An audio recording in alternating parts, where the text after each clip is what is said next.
everyone and welcome to Rad Chat. My name's Jo McNamara and I'm joined by fellow host Norman Joel Patterson. Hi everyone. So we are here with long-time suffering colleague who's put up with Rad Chat, pestering her for content for years. Steph, would you like to introduce yourself, please? Yeah, so my name's Steph Edwards. I'm a diagnostic radiographer and I'm now currently a lecturer at the University of Cumbria, mainly on the assistant practitioner programme. So tell us a little bit about your career journey. Oh my god, it's been crazy.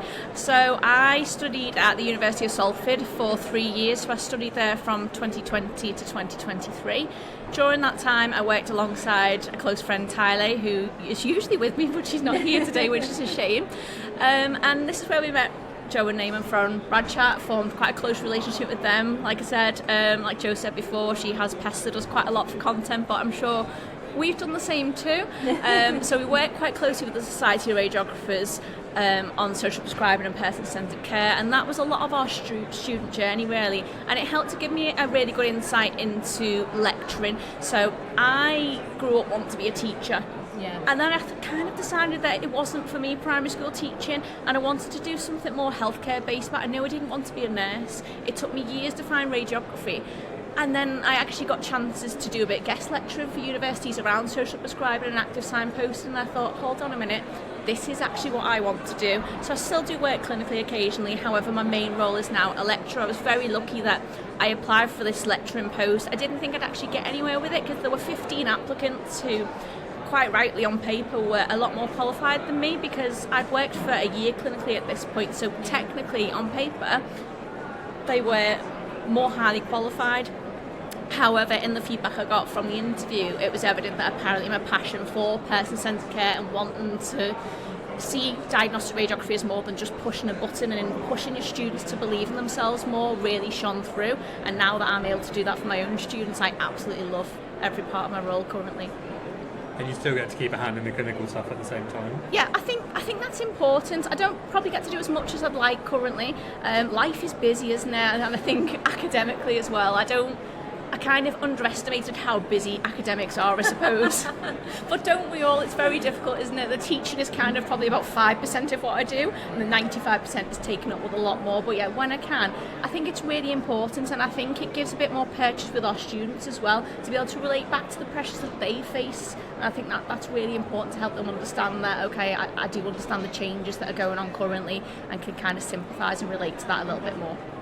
So tell us a little bit about kind of the work around public health. Why is it important for diagnostic and therapeutic radiographers to really talk to their patients, however small the interaction it may be, about public health messages? So, like I said, we picked up this passion for social prescribing and active signposting. I'm very lucky now that one of the modules I lead on the second year programme at Cumbria is Service User Journey 2. And it's really about health promotion and how a radiographer's role is a lot more than just that 5 minutes that you get with that patient. So obviously we talk about how the HCP standards have been updated, that there's a big focus on public health now as well. And I think it's really interesting to see it from this side of things, because I talk to my students about things like social prescribing and the active signposting, and even though it's not a new campaign, it's something that's been around for years, they still don't really know about it, which is such a shame. And it's nice at the end of this module to see sort of how they're able to build on that, because they are apprentices and assistant practitioners. They work 4 days a week clinically, so actually when we come to talk about what they've taken from the module and what they're taking forward, they really do think about that importance of actually that patient might not be there for a physical need, there might be something else. It might not be just the patient, it might be that patient's relative, a family member, a friend that comes with them. I said, and it just takes that one small conversation sometimes to make such a big difference. And I think it's just trying to get out that old school thinking of our job is just to take an x-ray and that's it, we don't have any other involvement within that patient's life. It's 5 minutes, but sometimes 5 minutes can be all it takes to make a difference to someone, and I think that's a really important message to get across to everybody as well. What's the best bit of being a lecturer? Seeing my students believe in themselves.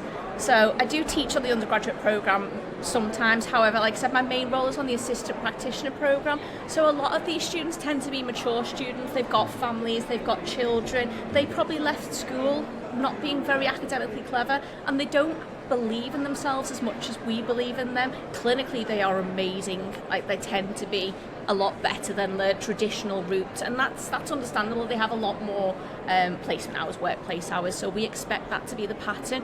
But actually seeing them go from this student that is either struggling academically or scraping that 40% to seeing one of our students who's about to graduate currently, she has multiple SBLDs, so she has autism, she has ADHD, she failed a lot of the modules right at the start of her first year. She's about to graduate now with a high 90%, just because actually she believed in herself a lot more and she accessed that support that we give her as well. I do like to think, and I like to see it as, I want to be that person that I had when I was a student. I want that support network, and if I give that to my students and make them believe in themselves that actually you are amazing clinically but you're just as good academically, and this is kind of just the starting point and that little stepping stone to get to their end goal, I think that's just the best part of it for me.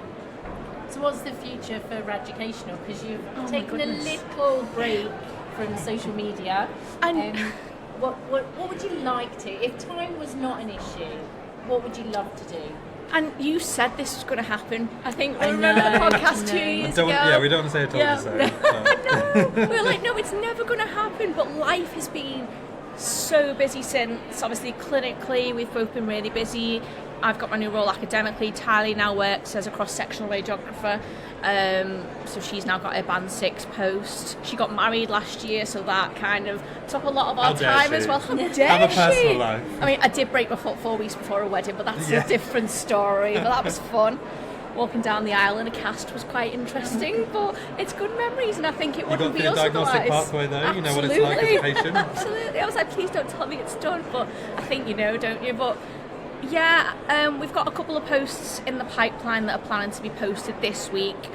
Going to try and start posting a little bit more about UKIO and things, and try and pick up that pace a little bit, because we are still getting engagement and interaction, even though we're not able to post at the moment. I think we just want to try and get back into that mindset, that passion that we had as students to create content that we would have found useful when we were studying, I think is really important. And then from a qualified point of view as well, I think we've both got skills that we can kind of bring together to see it from both viewpoints now. So I think we'd like to kind of move it forward in that respect as well. Not the end of Educational, I promise. It is still there. I do still log on occasionally. It's just been hectic, and I'd like to find that nice balance between the two again, because it is something that we both enjoy doing.